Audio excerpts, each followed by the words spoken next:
helmet পৰিধান নকৰাসকলক পিন্ধালে ৰাখি ৰাখি পিন্ধাই ছাত্ৰ-ছাত্ৰীৰ বিশেষ বাৰ্তা আপোনালোক সুৰক্ষিত থাকিলেহে আমি সুৰক্ষিত থাকিম ভাতৃ হওক দাদা হওক সকলোৱে তেতিয়া আমাক সহায় কৰিব পাৰিব সুৰক্ষা দিব পাৰিব এই সমাজখনত এতিয়া আমি গম পাইছোৱে কি হৈ আছে সকলোৰ পৰা আমাক ৰক্ষা কৰিব পাৰিব পবিত্ৰ ৰাখি বন্ধনৰ দিনাই কলিয়াবৰৰ ৰাজপথত এখন বিদ্যালয়ৰ ছাত্ৰ-ছাত্ৰীয়ে হাতত ৰাখি লৈ ওলাই আহে এনেদৰে হেলমেট পৰিধান নকৰাকৈ বাইক চলোৱা আৰোহীক ৰাখি পিন্ধাই দিলে এই বাৰ্তা ৰাখি বন্ধন এটা হৈছে বহুত পবিত্ৰ অনুষ্ঠান আমি এই পবিত্ৰ দিনটিত আমি ৰাখি পিন্ধাই সকলোকে ভাতৃত্ব হওক দাদা হওক সকলোকে এটা সম্বন্ধ দিব বিচাৰিছোঁ আৰু ভাতৃ হওক দাদা হওক সকলোৱে তেতিয়া আমাক সহায় কৰিব পাৰিব সুৰক্ষা দিব পাৰিব এই সমাজখনত এতিয়া আমি গম পাইছোৱে কি হৈ আছে সকলোৰ পৰা আমাক ৰক্ষা কৰিব পাৰিব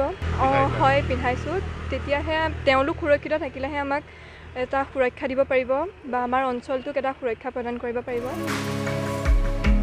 কেৱল বাইক আৰোহীয়ে নহয় ছাত্ৰ-ছাত্ৰীসকলে আৰক্ষী আৰু সাংবাদিককো ৰাখি পিন্ধাই ভাতৃ-ভগ্নীৰ সম্বন্ধ অটুট ৰাখে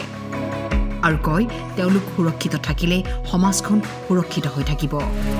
আজি পবিত্ৰ ৰাখি বন্ধন আমি প্ৰত্যেক বছৰৰ দৰে এই বছৰ আমি শংকৰদেৱ শিশু নিকেতনৰ ৰাখি বন্ধন পালন কৰি আহিছোঁ আমি ইতিমধ্যে কলিয়াবৰ মহকুমা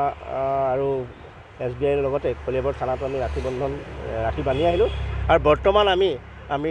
ৰাষ্ট্ৰীয় যি আমাৰ পথ সুৰক্ষা নীতি এই পথ সুৰক্ষা নীতিৰ মতে যিসকলে আজি হেলমেট পৰিধান নকৰাকৈ বাইক চলাই আছে তেওঁলোকক ৰাখি বান্ধি আমি এটাই আহ্বান জনাইছোঁ যে তেওঁলোকে সুৰক্ষিত থাকক আৰু তেওঁলোক সুৰক্ষিত থাকিলে আমাৰ সমাজখন সুৰক্ষিত হৈ থাকিব আমি এই পবিত্ৰ ৰাখি বন্ধনৰ পৰাই তেওঁলোকলৈ এইটো এটা আমাৰ ফালৰ পৰা অনুৰোধ ৰাখিছোঁ আৰু ৰাখি বান্ধি আমি এখন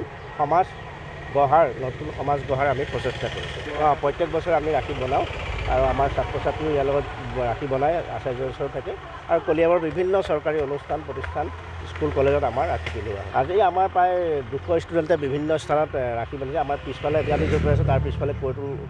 উচ্চতৰ মাধ্যমিক বিদ্যালয় তাতো আমাৰ ছাত্ৰ-ছাত্ৰীয়ে ৰাখি পিন্ধাই আছে আৰু কিছু ছাত্ৰ-ছাত্ৰী ইতিমধ্যে মহকুমা অফিচ আৰু SBI বেংকতো ৰাখি বান্ধি আছে আমি এনেধৰণে আমি যিকেইটা আমাৰ